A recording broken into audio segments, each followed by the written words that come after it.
할렐루야. 새벽에 만난 하나님 오신 여러분들 잘 오셨습니다. 우리 예수님의 이름으로 환영하고 축복합니다. 기도하겠습니다. 좋으신 하나님, 하나님이 주신 새날을 엽니다. 이 날에 눈을 떴는데 하나님이 또 말씀으로 우리를 초청하여 주신 것 너무너무 감사합니다. 말씀에 목이 마릅니다. 이것저것 기댈 것을 찾는데 하나님의 능력 외에 기댈 것을 찾지 못하겠습니다. 믿을 만한 사람이 있는 것도 아니고 믿을 만한 환경을 둔 것도 아닙니다. 오늘이 지나고 내일이 되면 무엇이 어떻게 변할지 아무것도 모르나 태초부터 지금까지 여전히 변화하지 않고 여전히 그 자리에 계시고 우리를 주관하시는 하나님만을 바라보는 것이 우리에게 가장 안심이 되고 감사합니다. 우리의 하나님, 우리의 아버지가 되심에 너무너무 감사합니다. 은혜를 구합니다. 풍성히 부어 주시옵소서. 예수님의 이름으로 기도합니다. 아멘. 우리에게 주시는 하나님의 말씀은 갈라디아서 2장입니다. 갈라디아서 2장 11절부터 14절까지의 말씀 같이 나누겠습니다. 갈라디아서 2장 11절에서 14절입니다. 게바가 안디옥에 이르렀을 때에 책망받을 일이 있기로 내가 그를 대면하여 책망하였노라. 야고보에게서 온 어떤 이들이 이르기 전에 게바가 이방인과 함께 먹다가 그들이 오매 그가 할례자들을 두려워하여 떠나 물러가매 남은 유대인들도 그와 같이 외식함으로 바나바도 그들의 외식에 유혹되었느니라. 그러므로 나는 그들이 복음의 진리를 따라 바르게 행하지 아니함을 보고 모든 자 앞에서 게바에게 이르되 내가 유대인으로서 이방인을 따르고 유대인답게 살지 아니하면서 어찌하여 억지로 이방인을 유대인답게 살게 하려 하였노라. 아멘. 오늘 본문에서 바울이 베드로를 공개에 저격하는 말을 합니다. 책망하는 거죠.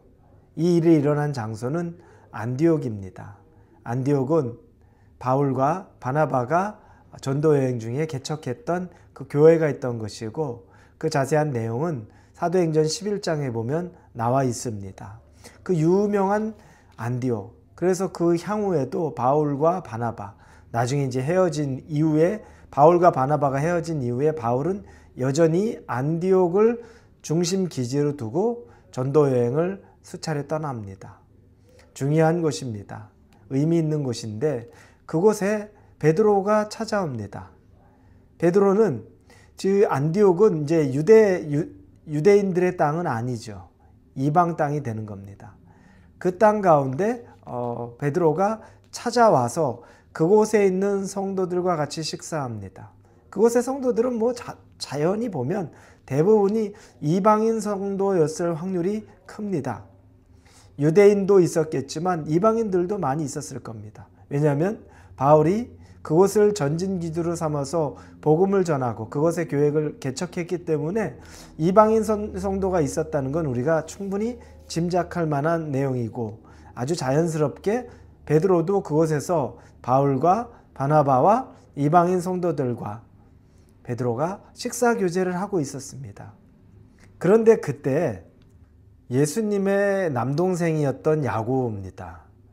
이 예수님의 남동생 야고보는 야고보서를 썼으며 그리고 그 당시에 이 예루살렘을 중심으로 하는 이 기독교회의 가장 정신적인 지주, 우두머리 역할을 했습니다.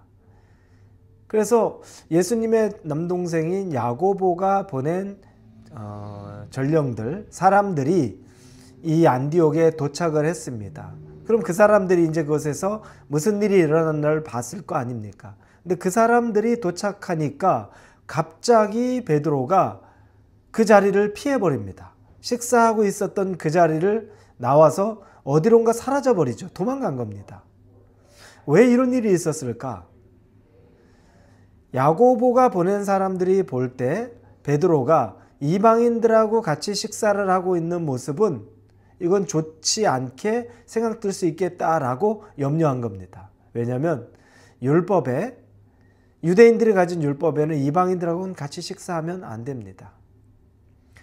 이 율법을 근거로 생각을 해보니까 자기가 뭔가 오해받을 것 같고 책망받을 수 있겠다라는 생각이 드니까 베드로가 그 자리를 떠나버리는 거죠. 일반 유대인이면 맞습니다. 그렇게 해야 되는 겁니다.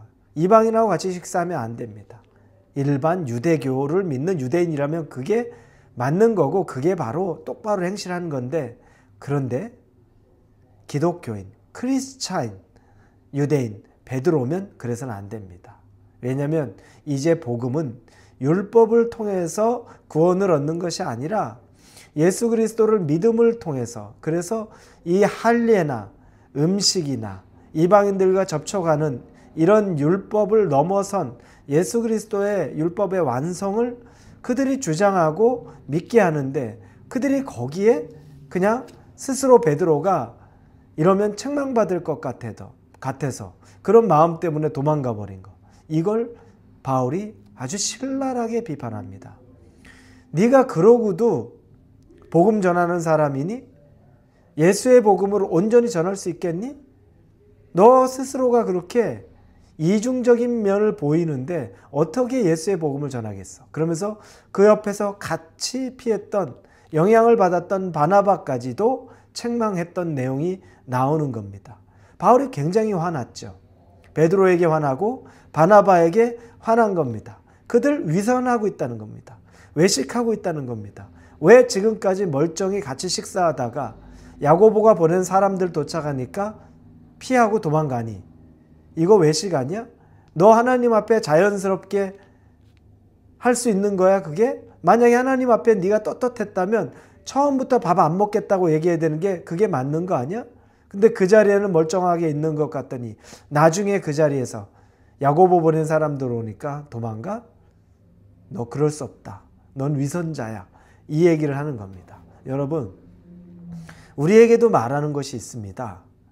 우리도 예수님의 복음, 이 기독교의 가르침에 대해서 우리가 충실하게 믿고 따릅니다. 그런데 어느 순간 사람들 앞에서의 내 모습과 사람들이 없는 곳의 내 모습이 다르다는 걸 느낄 때가 있습니다.